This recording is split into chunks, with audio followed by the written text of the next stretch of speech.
Possession तो show कर लेते हैं लेकिन इसके लिए पंक्चुएशन मार्क का नहीं पता कि कौन सा यूज होता है।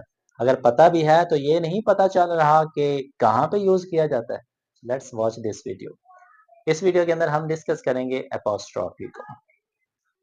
अस्सलामु अलैकुम, this is me Danish Aziz and you are watching my YouTube channel study station. How are you all? उम्मीद करता हूँ कि आप सब लोग खैर आफियत से होंगे and I pray to Allah, may Allah always keep you happy and healthy. Ladies and gentleman, हमने एक सीरीज का आगाज किया हुआ था जिसको पंक्चुएशन मार्क के नाम से जाना जाता है और इसके अंदर हम हर एक पंक्चुएशन मार्क की अलग अलग वीडियो को डिस्कस कर रहे हैं। So in this video we are going to discuss punctuation mark number 6 which is apostrophe. जी, आज हम इस वीडियो के अंदर जिस पंक्चुएशन मार्क को यूज करेंगे, डिस्कस करेंगे, उसका नाम है apostrophe and this is the symbol that we use for apostrophe. Comma जी, लेकिन ये कॉमा ऊपर वाली साइड पे आता है। नीचे वाली साइड पे आएगा तो कॉमा, ऊपर वाली साइड पे चला जाएगा तो ये अपोस्ट्रोफी होगा। तो इसके रूल्स आज हम डिस्कस करेंगे। So there are only two rules of using apostrophe. Apostrophe को यूज करने के जस्ट दो रूल्स हैं और वो दोनों रूल्स ही हम इस वीडियो के अंदर देखेंगे। What is rule number one? Rule number one क्या है जी? We always use apostrophe with the contraction words। जुमले के अंदर जितने भी कॉन्ट्रैक्शन वर्ड्स होते हैं उनके साथ हम एपोस्ट्रोफी का यूज करते हैं। अब कॉन्ट्रैक्शन वर्ड कौन से होते हैं? बेसिकली कॉन्ट्रैक्शन वर्ड ऐसे लेटर्स होते हैं जिनको हम हजफ कर लेते हैं। हजफ से मुराद जिनको हम अंदर से खत्म कर लेते हैं।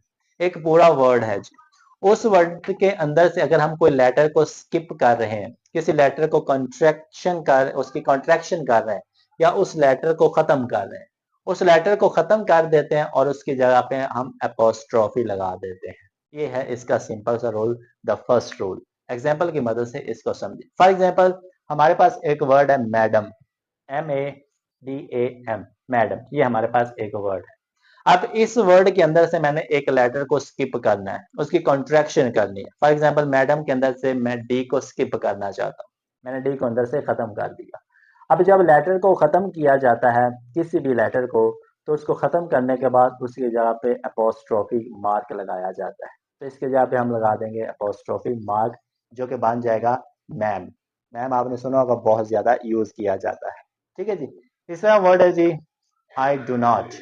आई डू नॉट को हम बना देते हैं आई डोंट। डज नॉट को बना देते हैं डजंट। आई एम को बना देते हैं एम। इसी तरह से हम कॉन्ट्रैक्शन करते हैं, अंदर से लेटर्स को खत्म करते हैं। लेटर्स को खत्म करने के बाद उनकी जगह पे अपोस्ट्रोफी लगा देते हैं, तो वो सेम ही मीनिंग कन्वे कर रहे होते हैं। So this is the first rule of using apostrophe. अब इसका सेकंड और लास्ट रूल क्या है? When we show any kind of possession, we show apostrophe। जब आप किसी चीज की मलकियत को जाहिर करते हैं, मालिक बन जाते हैं, तो मलकियत को जाहिर करने के लिए भी अपोस्ट्रोफी लगाई जाती है और मलकियत को जाहिर करने के लिए साथ एस भी लगाया जाता है। ये याद रखिएगा। जहाँ पे पोजेशन शो होगी वहां पे अपोस्ट्रोफी एस आएगा। For example, boys school, boys का कॉलेज, बॉयज का स्कूल। अलीज बुक, अली की किताब। अपोस्ट्रोफी भी आ रहा है लेकिन अपोस्ट्रोफी के साथ साथ अपोस्ट्रोफी एस भी आ रहा है, तो इसलिए इनके साथ इनको मलकियत कहते हैं। ठीक है जी। अब यहाँ पे एक नोट याद रखिएगा, अगर प्लूरल फॉर्म आ रही है तो प्लूरल फॉर्म के साथ हमेशा एस लगा होता है, तो उसके साथ मजीद अपोस्ट्रोफी एस लगाने की जरूरत नहीं होती, उसके साथ सिर्फ आप लगा देते हो अपोस्ट्रोफी। फॉर एग्जाम्पल, बॉयज, ये प्लूरल फॉर्म है, बॉयज कॉलेज, लड़कों का कॉलेज।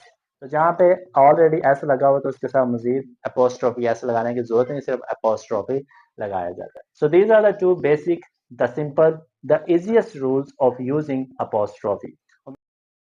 उम्मीद करता हूँ कि वीडियो अच्छी लगी होगी और अपोस्ट्रोफी का यूज भी पता चल गया होगा कहाँ पे यूज किया जाता है। तो इंशाल्लाह आपसे फिर मुलाकात होगी, दुआ में याद रखिएगा। Thank you so much, have a nice day to all of you.